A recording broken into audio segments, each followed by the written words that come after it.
আসসালামু আলাইকুম ওয়া রাহমাতুল্লাহ। প্রিয় রংপুরবাসী, আপনারা কেমন আছেন? আলহামদুলিল্লাহি রাব্বিল আলামিন ওয়াসসালাতু ওয়াসসালামু আলা রাসূলিহিল কারীম ওয়া আলা আলিহি ওয়া সাহবিহি ওয়া আহলি বাইতি আজমাইন। 11 দলীয় ঐক্যের আহ্বানে চলমান আন্দোলনের অংশ হিসাবে রংপুর বিভাগীয় সমাবেশের আজকের সভাপতি, বাংলাদেশ ন্যাশনাল সিটিজেন পার্টির এনসিপির সম্মানিত আহ্বায়ক, জাতীয় সংসদে বিরোধী দলীয় চিফ হুইপ জনাব নাহিদ ইসলাম, মঞ্চে বসা বর্ষিয়ান রাজনীতিবিদ, সাবেক মন্ত্রী, বাংলাদেশের ইতিহাসের রাজনীতির ইতিহাসের এক জীবন্ত সাক্ষী, এলডিপির সম্মানিত চেয়ারম্যান জনাব ডক্টর কর্নেল ওলি আহমদ বীর বিক্রম সহ 11 দলের সম্মানিত শীর্ষ কেন্দ্রীয় নেতৃবৃন্দ, আঞ্চলিক স্থানীয় নেতৃবৃন্দ, শহীদ পরিবারের সদস্যবৃন্দ, জুলাই আন্দোলনের আওতায় পঙ্গু যোদ্ধাবৃন্দ এবং আমার প্রিয় রংপুরবাসী, আপনাদের সকলকে আরেকবার শুভেচ্ছা জানিয়ে আমি আমার বক্তব্য শুরু করছি।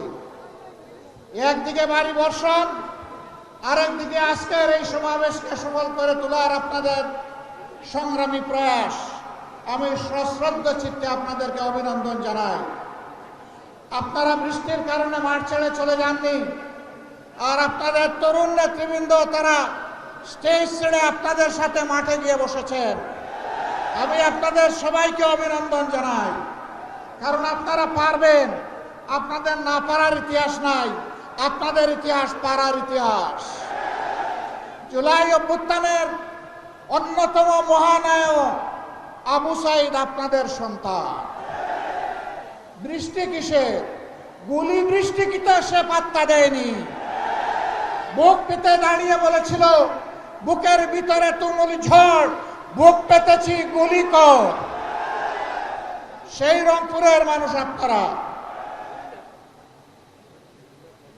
আমার সম্মানিত সহকর্মী রাজনৈতিক নেতৃবৃন্দ গুরুত্বপূর্ণ সব বিষয়ে কথা বলেছেন। আমি আরেকবার কিছু অঙ্গীকার ব্যক্ত করে আমার কথা শেষ করব। নাম্বার 1, যে বৈষম্য দূর করে বাংলাদেশের পচা রাজনীতিকে বিদায় জানিয়ে নতুন বাংলাদেশ করার জন্য আমাদের সন্তানেরা লড়াই করেছিল। সেই নতুন বাংলাদেশ গড়ার জন্যই সংস্কারের উদ্দেশ্যে গণভোট হয়েছে।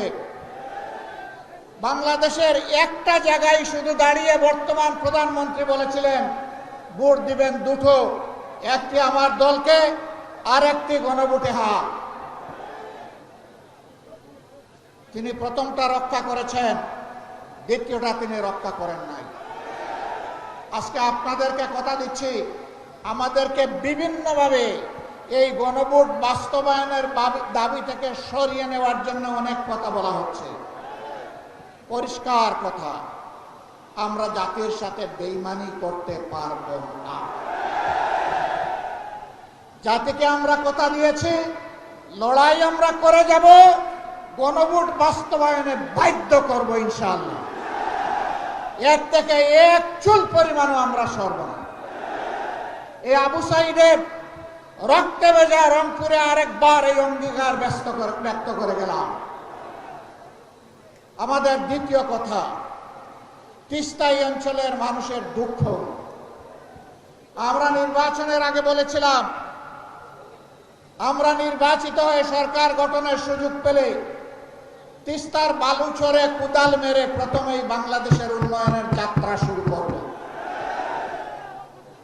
দুঃখের বিষয়, তিস্তা নিয়ে বর্তমান সরকারি দল অনেক ভালো ভালো কথা বলছে, আর নির্বাচনের আগে জাগো বাহে তিস্তা বাঁচাও এই আন্দোলন করেছে, কিন্তু তিস্তা নিয়ে এই বাজেটে 10 টাকারও কোনো অ্যালোকেশন নেই।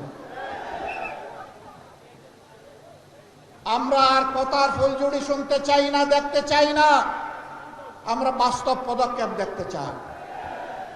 এই সরকার যদি ব্যর্থ হয়, আগামীতে ইনশাআল্লাহ আপনাদের সহযোগিতা, দোয়া, ভালোবাসা, সমর্থন, ভোটে নির্বাচিত হয়ে 11 দল সরকার গঠন করে সেই দাবি বাস্তবায়ন করবে ইনশাআল্লাহ।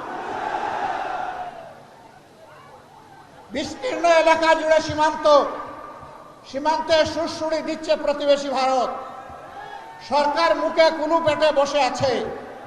আমরা প্রতিবাদ করছি, জনগণ প্রতিবাদ করছে। শুধু প্রতিবাদ করছে না, প্রতিরোধ করার জন্য বিজিবির সৈনিকদের সাথে সমান তালে জনগণ লড়াই করে যাচ্ছে।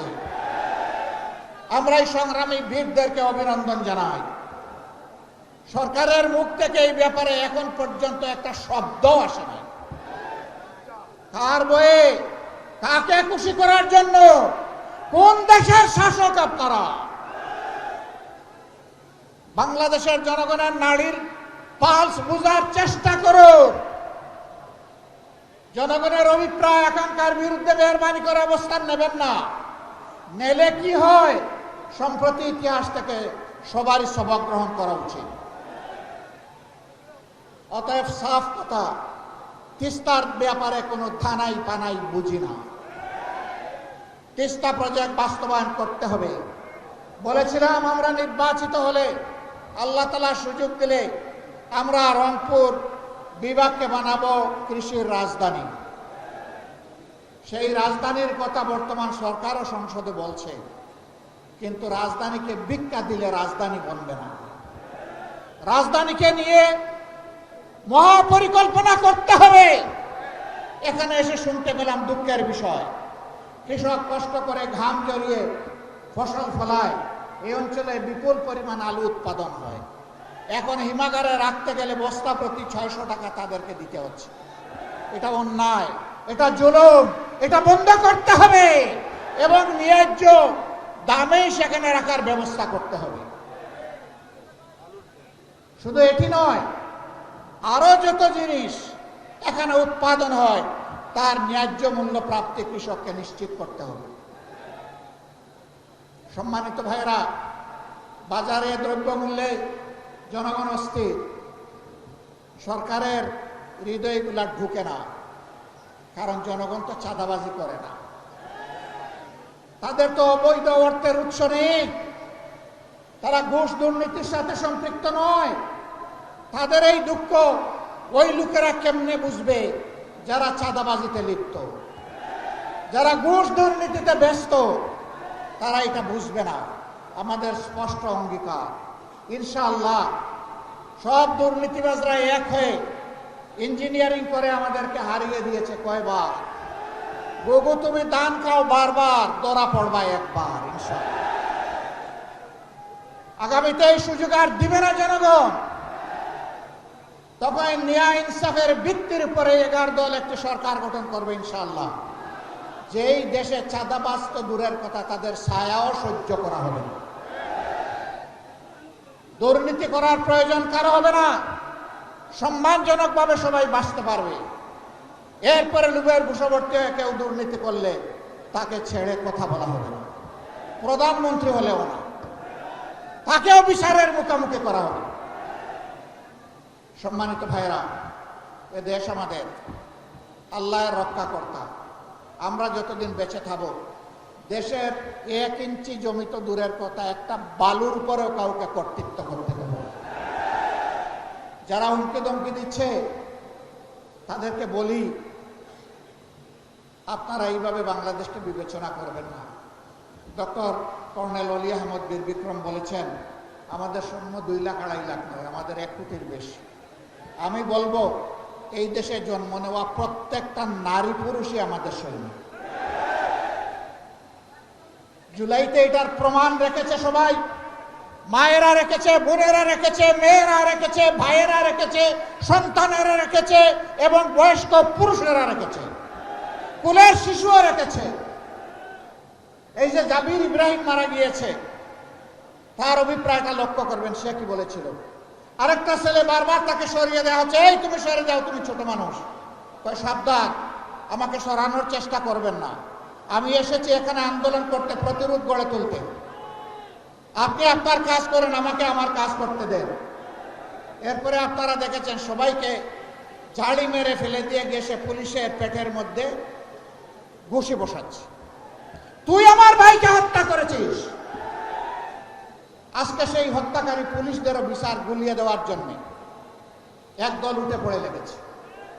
আমরা পুলিশের সকল সদস্যকে বলছি না যে তারা অপরাধী, কিন্তু যারা অপরাধ করেছে, যারা অবলীলায় মানুষ খুন করেছে, তাদেরকে বিচার আপনারা চান না? সে পুলিশ হোক আর সাধারণ মানুষ হোক, তাদের বিচার অবশ্যই হতে হবে। শুধু জুলাই নয়, 2006 সালের 28 অক্টোবর থেকে শুরু করে এরা যে খুনের রাজনীতির সূত্রপাত করেছিল, পিলখানা হত্যাকাণ্ড, সাপ্লাই হেফাজতের লোকদেরকে হত্যা, তারপরে সারা দেশে 15.5 বছর গুম খুনের রাজনীতি, আয়নাগরের রাজনীতি, জুলাইয়ে এসে মহা হত্যাযজ্ঞ, গণহত্যা যারা চালিয়েছে, একেবারে সেই বিপ্লবের প্রতীক শরীফ উসমান হাদির হত্যাকাণ্ড পর্যন্ত সকল বিচার করতে হবে। যদি এই সরকারের সেই বিচার করার সাহস না থাকে, বলবো নিজেদের ব্যর্থতার দায় স্বীকার করে বিদায় নেয়। পরবর্তী সরকার এসে সেই বিচার করবে ইনশাআল্লাহ। আপনারা তৈরি আছেন? শুধু এই মাঠে তৈরি থাকবেন না 24 ঘন্টা, 2 দিন 1 দিন নাকি সারা জীবন? ইনশাআল্লাহ লড়ে যাব, আমরা ক্ষান্ত হব না, আমরা জিতবো ইনশাআল্লাহ, আমরা মাথা নত করব না। আমরা বীরের জাতি হিসাবে মাথা উঁচু করে বিশ্ব দরবারে দাঁড়াবো, কোনো মিনি আধিপত্যবাদের কাছে আমরা নতি স্বীকার করব না। আপনাদেরকে আরেকবার ধন্যবাদ, এই বিপ্লবী জনতাকে ধন্যবাদ। হে আবু সাইদ এবং আবু সাইদের বন্ধুরা, তোমাদের আত্মার কাছে আমরা অঙ্গীকার করছি আরেকবার, আমরা বৈষম্যহীন বাংলাদেশ গড়ব ইনশাআল্লাহ। গণভোটের গণরায় বাস্তবায়নের মাধ্যমে ফ্যাসিবাদের কবর দেয়া হবে ইনশাআল্লাহ। সেই শপথ নিয়ে আজকে এখান থেকে বিদায় নিলাম। আল্লাহ রাব্বুল আলামিন এই শপথ বাস্তবায়নের তৌফিক আমাদেরকে দান করুন। যুবকরা জেগে উঠো, আমরা তোমাদের সাথে আছি। আজকে ডক্টর কর্নেল অলি আহমদ বিক্রমকে জিজ্ঞেস করেছিলাম, মুক্তিযুদ্ধে দেশকে মুক্ত করার জন্য লড়াই করেছিলেন, আরেকবার প্রয়োজন হয়ে পড়ছে, আপনি কি করবেন? তিনি বলেছেন, আমি সমান তালে লড়াই করব। তিনি 100-র কাছাকাছি পৌঁছে গেছেন। তিনি যদি সমান তালে লড়াই করেন, আমরা কি সেই লড়াইয়ের জন্য প্রস্তুত আছি? আল্লাহ হাফেজ। বাংলাদেশ জিন্দাবাদ। 11 দলীয় ঐক্য জিন্দাবাদ। ফ্যাসিবাদ নিফাত যাক। আসসালামু আলাইকুম ওয়া রাহমাতুল্লাহ।